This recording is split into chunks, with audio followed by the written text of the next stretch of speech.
Now let's move to our next session, Bridging the Digital Gender Divide by our guest Vandhana, CEO and co-founder of W Square. Vandhana Ramanathan co-founded W Square, India's first co-working and incubation center for women. On the footing of her personal experience of joining the workforce after a 3-year break, her keen understanding of the problems women face and opportunities they miss when working from home led W Square to cater to working women's unique needs, from daycare to coaching in business, finance, and everything in between. Confident and self-motivated, Vandhana Ramanathan shares valuable opinion on the skills a woman entrepreneur must possess and the role of women leaders in other women's lives. Yeah, I welcome Vandhana Ramanathan to take the dais. So good afternoon, everyone. I'm Vandhana, the co-founder of W Square. I run an incubation center focusing only for women. And we mainly focus on two things. One is bringing women back to work in emerging technology, and the other is encouraging women entrepreneurship and providing them with opportunities to scale up their businesses, be it from home, be it from work, or expanding it to various cities, even making it pan-India. So we connect them with mentors, we connect them with corporates, we connect them with partners to collaborations, and we help them increase their confidence level and boost their business to take it to the next level.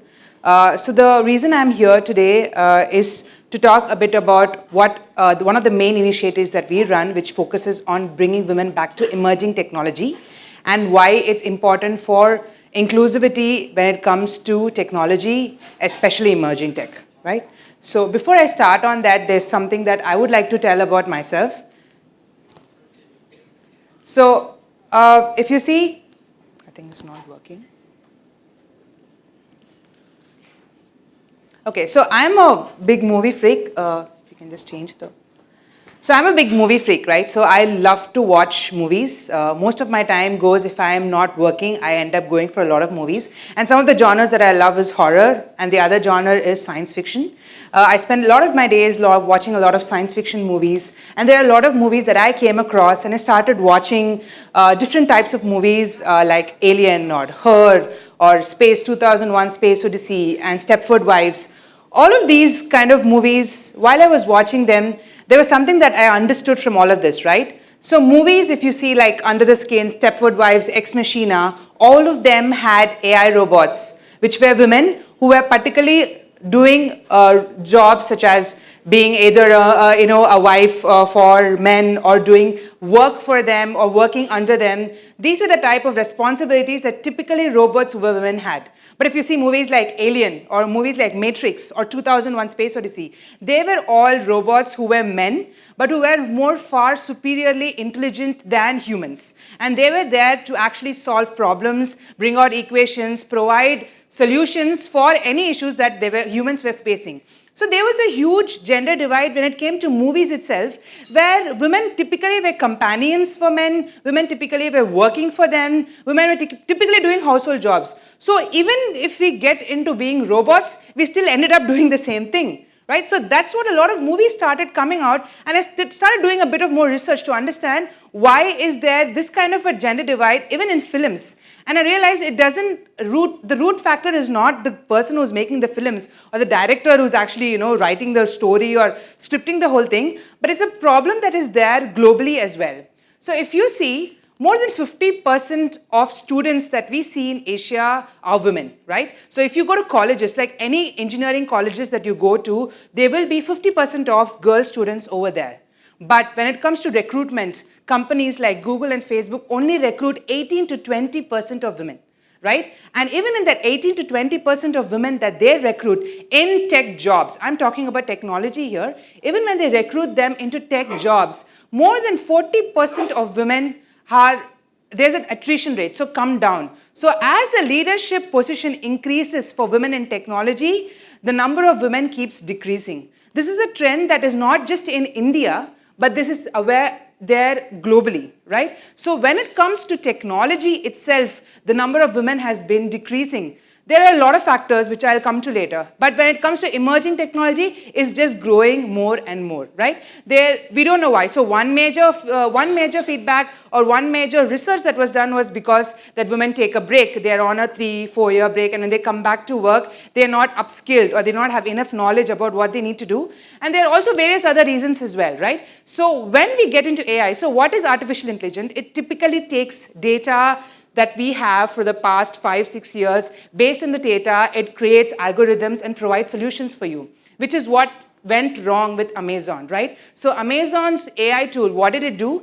It took data almost 5-6 years to 10 years back, and then it created an algorithm which basically stopped recruiting women.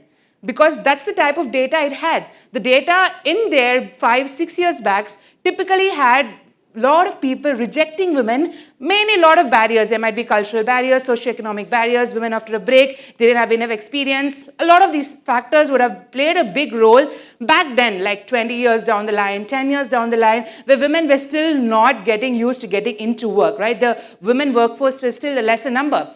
And when they took this data in, what happened with Amazon is they started rejecting a lot of applications that had gender as female. So that's the kind of problem that had coming in. Why was this problem there? Why was this AI tool actually being so, was not understanding gender, was not taking in the right type of data? And that's when we started thinking about it, and then we saw what has been happening in the industry so far. So if you see, it is less than 15% of women are typically C-level female executives or top-level executives, right? In any enterprise, be it enterprise, healthcare, industries, agencies, anything that you see, the minute it slowly goes into the top level, women start coming down, especially only in technology, right? The areas of technology in various verticals. Similarly here, so if you see CEO, COO, CTO, look at the number of women. It's 20, 9, 11, 10, 1 when it's chief scientist, right? So that's a different vertical that we can't even get into. Science, of course, we have Chandrayaan right now, which had women inclusive, but it's still a very less number compared to what we are looking for in the future as well. But we are still getting there. There needs to be some type of inclusivity to ensure there is the right amount of women and men working, not just because an employer has to recruit women in. So we have come into a phase where, hey, I need to recruit women. Yes, it's part of my initiative that I am running, or it is because I have to, because my boss told me to do so. No, that cannot be a reason why we have recruiting more women. There are various factors which makes a change in emerging technology, especially in artificial intelligence, and why we need to have more women coming into AI and coming into emerging technology. So what W Square actually does is, we run a lot of these type of initiatives. We have worked with close to 50,000 women, mainly women who are getting back to work and women entrepreneurs across India. So we have our presence in 5 to 6 cities across India. And we also have launched recently in London as well as Croatia, where we speak about the importance of being inclusive, be it in entrepreneurship or in workforce. We run a lot of workshops and training programs that focuses on reskilling women on various aspects of technology, upskilling women on entrepreneurship to understand businesses and to take them to that next level by providing the right type of mentors to inspire them, to motivate them to actually come forward and start contributing towards the society and also be financially independent. That's one of the core ideas of W Square, and we've mainly focused on bringing women back to work. So as part of this, we realized while we were doing all of these workshops that we're focusing on women in emerging technology, that digital engineering needs women, right? Why does digital engineering need women?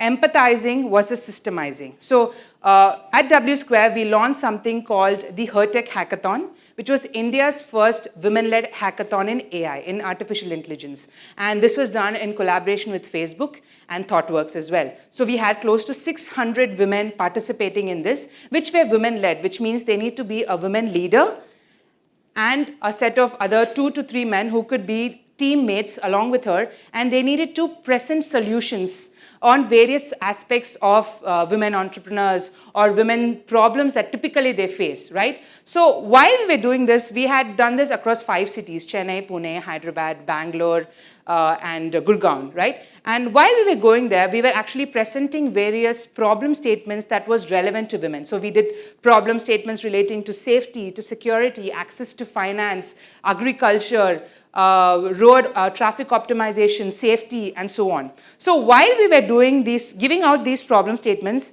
there were 3 winners from each of these hackathons that we had. So one of the problem statements that we gave was on traffic optimization and safety, which was in Bangalore, right? So Bangalore, the first thing that you think about is traffic, right? So we wanted to come out with an algorithm, a solution that where women can come out with a solution that reduces traffic. Is there an algorithm that can come out with that can reduce traffic as well as make it safer for women to travel, right? So we did come out with a lot of solutions that spoke about the safe routes that you can take, routes which have lesser traffic, and solutions pertaining to the exact problem statement based on the data that they received. There was this one female who was a winner, and she came out with a solution which basically said, apart from providing safer routes to travel, the second thing that she also spoke about was emergency facilities. So while going from one place to another, what are the emergency facilities that are there nearby in case you have someone following you, in case there's an emergency that you need to cater to? The third was driver assistance. So if you're going on an Uber or any type of a taxi sharing app, how to monitor the driver. Is the driver capable of driving? Is he in his right mind? Is he going the right way? So these, and then there was an SOS service in case of an emergency, if you have an SOS service for the, while you're driving. So we asked her, why is it that you focused on all of these 3 different other pointers, which we were not even part of the problem that we had provided. It spoke about safety for women, it spoke about, emergency care, it spoke about better optimization. So why did you come up with these type of solutions as well? So she told us that I'm a mother of a 3-year-old girl. And when I'm going for work and I had to take my daughter with me, I actually need to find out if there are some emergency services nearby in case my daughter is unwell. I want to make sure that the driver I'm actually taking an Uber to is actually in his right mind, is something that I can trust, whom I can trust, who can go and reach me out safe. And I think this kind of a mindset works with any type of person, that any woman who goes in a car or any woman who's driving, I think she definitely will want to know all of this information, typically because they will empathize and they understand the problems that they will face while they're going from one person to another. That is what is called systemizing versus empathizing. So what happens is, when we have, women typically tend to be a little bit more emotionally connected to a problem that they're solving. So they design and feed data which are human-centric. So human-centric, I mean, is empathizing with the data. So you don't just get a problem and you try to solve the problem. You also try to think of a rational or practical way in which we can provide solutions that just does not cater to directly the problem, but other different things as well. So that is very important when it comes to artificial intelligence, because now a lot of people are not just talking about how good is AI, they're also talking about how bad is AI, how it's important to have ethical AI. And when it comes to that, it's very important to have human-centric strategies revolving around your solutions, which is something that we found in this woman who was a mother on a break taking care of a 3-year-old girl. And then building is just not about solving problems, but answering the bigger questions. So when we gave out a solution saying that, this is my problem is to optimize traffic, and it is not about anything else. But the questions that were raised was, okay, I need to optimize traffic. Why do I need to optimize traffic? Because I need to go from A to place B in a faster time. So is traffic the only problem that I'm going to face? No, there are also other questions, bigger questions that I have. Is it going to be safe for me? Is there anything else that might happen? Unseen circumstances that I might see. Is there any other way that I can say, go to that route? Is there emergency? Is there any dangerous circumstances that I might come under? So these were the bigger questions that were asked by that woman while she was answering the basic question of traffic optimization and safety. So this really made us understand that empathy, that emotional aspect was there while solving this problem. This is something that we not only found in Bangalore, this is something that we found across all the cities by all the women-led teams that were working on the problem, right? So talking about human-centric, so this is another very small comic relief that I wanted to share with you, is the woman goes and tells a robot that I'm breaking up with you. And the robot says, okay. And that's not enough for a woman, right? You go and you tell a man, listen, I don't want to talk to you anymore. You think you will, I mean, all the men, I can see a lot of men out here. You go tell your wife or your sister or your mom, she comes and tells you, listen, I'm very angry with you. Just imagine what will happen to you if you just say, okay, and walk away. Right? Yeah, you're not going to get food for the next 1 week. At least you better order from Swiggy. So it's very important for women to understand and be emotional as well. So there's a very small comic relief where she actually feeds emotional data into the robot to make it understand that, hey, you need to empathize with me. You need to listen to me. You need to come and ask me what is wrong. Otherwise, I am not okay. So that's how sensitive or emotionally intelligent women are. Currently everywhere, right? That's an attribute that we find in any woman out there. So these are two robots that were designed initially, are AI robots that were designed. So any guesses on what both of these robots do? What do you think this robot does? Anybody can tell me, just guess this one. Sorry? Roti maker. Okay, okay. And what do you think this one does? This looks more like a vacuum sort of a thing. Okay, almost close. So both of these robots do the same thing. There are room service robots which were created to have in hotels. They typically collect laundry bags, they typically collect towels, and they arrange it and stack it, okay? So the difference between these two is, this was created by a group of men, group of data scientists and engineers who are all men. So if you can see, it looks like very manly, like the Terminator type. It has a face, it has two hands which will take it out and stuff, right? So it doesn't look like a roti maker. I don't know how they would make the roti. So I'm I think that, yeah, maybe less this thing on how to, so, but yeah, it is more of a little bit more sturdy type of a looking robot that they came up with. Now Relay was done by a group of men and women. It was an inclusive team that worked on creating this robot, which basically is very sleek, if you can see, is very minimal. It takes in the value, so it actually travels and it takes in the towels and it actually folds and gets feedback also from the customers. These are all add-ons that were provided. It was just not a machine that folds laundry, but it also took in details from others. At the same time, it received feedback. It was also kid-friendly. So that's how they changed the entire way when it became an inclusive team of both men and women, right? So what would happen, what type of a robot would be created if it was an all-women team? That would have been created if it was an all-women team. So I don't know if you guys watch cartoons, but this is Baymax. He's like the best hugging robot ever. So if it was an all-women team, it would have been more of a hugging, more of a, very emotional type of a robot. So what I'm trying to say over here, and the reason I have this over here is because I'm not emphasizing on the fact that women are better or women in technology will create bigger value and all of that here. I'm not a feminist to come and talk about women must be there in technology. But what I'm talking about here is inclusivity. I think a team which comprises of both men and women will create better solutions, which will be more ethical in nature, which will answer the problems with more clarity and more human emotions than having something which is extremely data driven. So what we are trying to bring out here is the importance of an inclusive work culture, especially in emerging technology. So when I talk about emotional intelligence in AI, right? So one of the key aspects when it comes to driving emotional intelligence in AI, they are the various factors that we believe women do possess, and is a skill that we can see coming as they grow as well, right? So one is self-awareness, self-regulation, motivation, social skills, and empathy. Now, going to self-awareness, a study shows that when women are given a test, so if you go and give a woman and say, this is a math test, you need to solve this, she definitely gets anxiety, they get tensed, they are not able to, they get more stressed about the fact that they need to solve a test. But when you go and tell a woman, this is a problem that needs to be solved for a community, it's much better for them to, to actually solve. That is self-awareness. Women tend to solve problems that are relatable rather than solve problems which are extremely data-driven, right? So that is very important when it comes to technology, any type of technology. I'm just not talking about AI, I'm talking about any type of technology that they get into, be it what you are doing here, security, cyber security, e-governance, everything. There needs to be an emotional aspect of self-awareness into what you're doing.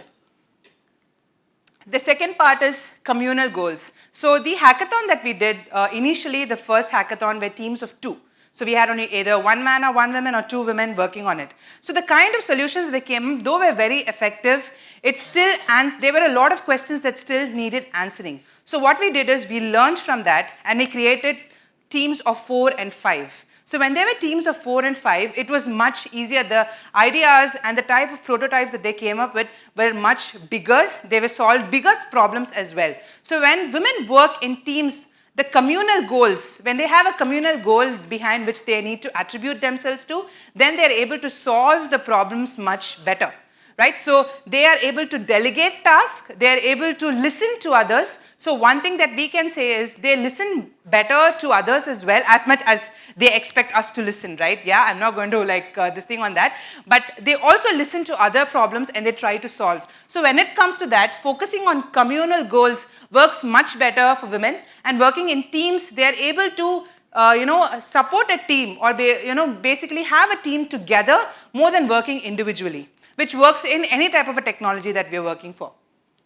They provide realistic solutions. So like I said, the problem that we had with Amazon's recruiting tool was it was just on data, right? The solution was not realistic. So when you have a team, an inclusive team where you have women and men coming in, it provides more realistic solutions. They talk about what are the practicalities, what are the things that emotionally we need to think about, what are the things that may be ethical behind a prototype or an algorithm that we are developing. So when we have an inclusive culture, it's very important because they provide solutions that also are specific to the society, right? So each of the city that we went to, each of the city had different types of societal problems, cultural barriers that were also included into the solution that we're providing with us, right? So for Chennai, it was more of being more of a conservative society when it relates to access to finance for women entrepreneurs. So the solution spoke about how not just finding out better access to finance, it also spoke about how do you explain this to the family.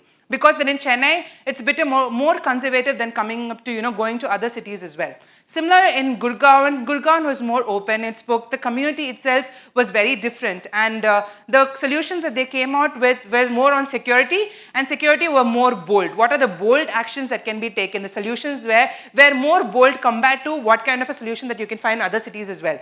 So when it comes to problems, finding solutions, that community, that society also, the realistic angle is also seen when you're looking at it that way. So social sensitivity is emphasizing on humanistic applications, right? So like I spoke to you about, it's like the entire robot scenario that we see. We have more human nature into it when we come in, which is very relevant when it comes to AI, right? So the more human applications that we can bring into it, the more sensitized we are about the data, it brings about a more ethical AI and more ethical solutions that it comes to when it comes to emerging technology. So a very simple question that you can go and ask anybody these days is, when you go and ask a man, how was your day? He says it was fine, right? When you go and ask a woman, how was your day? She says, yeah, so it started, I got up in the morning, I got up a bit late, then I had to cook, and then I had to get back, I was a bit late, I had to get my kids ready for school, and then I had to go out, I went and met this particular person today, he was not so nice to me, then I had my lunch, but I have a deliverable that needs to go at 5 o'clock in the evening, but I still don't have time, it's already 4 o'clock, I don't know what I'm going to do, blah, blah, blah, and it ends till 9 p.m. in the evening, right? So this is how there are two different sides that we can see. It is generally our nature, right? We tend to emote more, we tend to share more, because that takes a huge relief out of us. Keeping this in mind, I'm here talking about why it's important for having an inclusive culture. But before we get into the aspect where I'm asking employers to employ women, not because it's a standard or it's a regulation, but because these are the factors that attributes towards why you need to employ women. But from my side, I've also seen a lot of women I speak to that we mentor as well at W Square. One of the major problems that I face is they come to me with a resume and say that they are not able to get a job and they need to get back to work, right? So, and I look at the resume and it says the last working was 2014, 2015, right? So I'm like, okay, so the last job that you had was 2015 and these were the learnings that you had. What happened after that? And she says, I'm on a break, right? So I'm like, okay, you were on a break, but what did you do during the break? I was like, no, I was taking care of my child. I did nothing. So I have this 5-year break and I need to get back to work and I'm not able to get back to work. Nobody's recruiting me. This is a common question that we see across all women out there, right? So what I would like to bring about here is the same thing that I told the same woman who came to me is that just because you have a 5-year break doesn't mean you haven't learned anything. Being a mother is one of the biggest jobs that you have taken up. Taking that break, that learning that you can get is one of the biggest learning that you have. And that needs to be on your resume. One, what do you learn when you're a mother? When you take that 4 or 5 year break, there are so many of these things. You learn compassion, there's empathy, you listen better, you are more creative, you can think critically. These are things, very, very small aspects that you actually learn. You are multitasking, you can actually collaborate, you can have aesthetic feelings. There are so many attributes that you can actually cover which comes under compassion, creativity and collaboration that can be imbibed into the company that you're working for. So the 5 years on your break, just because you were not working somewhere, doesn't mean you have not learned anything. It's very important for women to actually put forth on what they learned and also to upskill themselves. Now these days you cannot go and tell that I was silent for 4 years because now digital transformation and digital marketing has grown so much that it's very important for you to upskill yourselves each day. So if you have not done anything for 3-4 years, I understand that you were busy, it was a complete change in the way you are. But there is at least an hour or 2 hours that you can spend on investing in yourself. So there is a course that you can take up which talks about which technology that you want to. It's important to go and upskill yourselves and probably go and attend a couple of networking events to understand what is currently going in the market. What is happening, what are the current trends, what do you want to learn, what do you want to get into, and then learn about it, right? So there are so many courses online which are free as well as paid that you can get into and learn about a particular aspect of technology that you want to get into. It's very important for women here to show all of these parts that you have learned during your break. Whatever break be it, right? Apart from that, it's also very important to show that you've upskilled yourselves because that shows the seriousness that you have, right? Or else you're just equal to another guy or a layman guy who's just not interested in taking a job, who's taking a 3-4 year break, who says, yeah, I didn't work, I was just lazing around, I was just with my college gang, I was just walking around Besanagar beach. Yeah, that's how they are going to take you in. They might not be as serious about the job because they know that you're not serious about it too.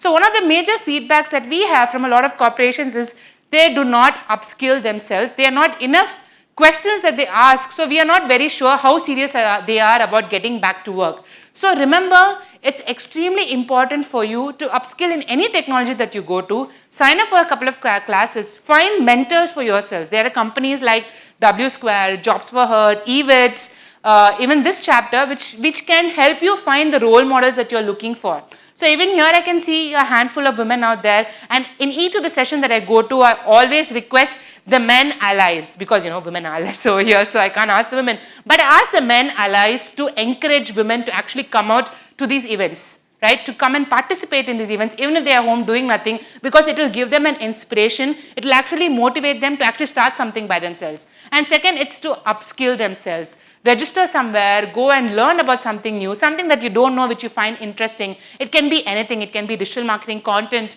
security, cyber, e-governance, digital transformation, artificial intelligence, machine learning, blockchain, anything.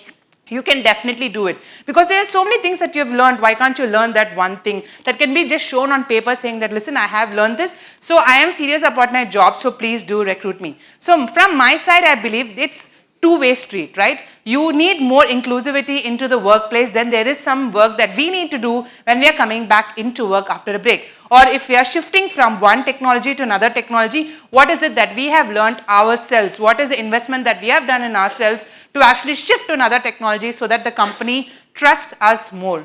So I feel that all of these three really does make a difference in having more women into technology and into emerging technology.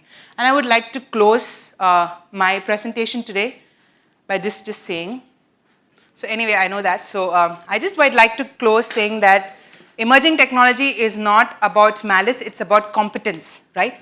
It's about the amount of emotional intelligence that you have into any technology solution that you're finding in. And that emotional intelligence and that empathy can be derived if we have a more inclusive culture. And breaking that gender divide is something that will work definitely to create much more and much better technological solutions and advancements in this world. Thank you so much. You can just close.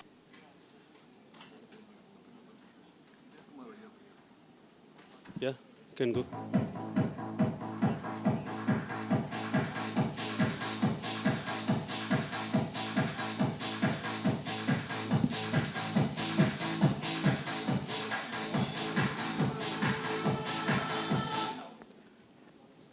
Next one.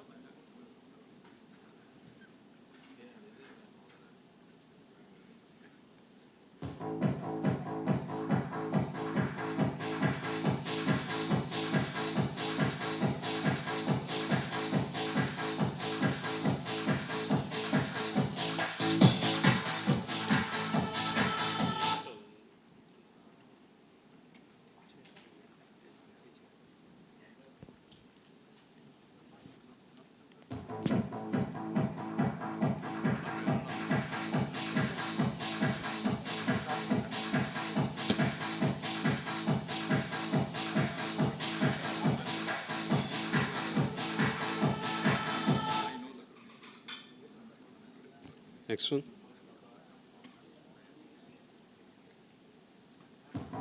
Last one. Last.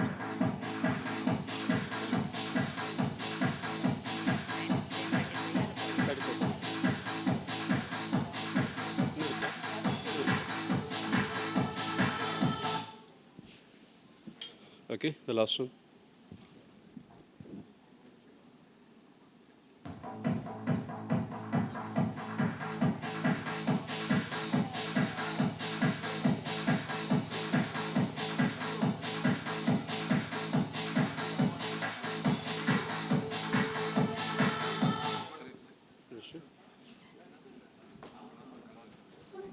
I request Mrs. Vidya Jayaraman from AGSL to present moments to our speaker, Vandhana Ram.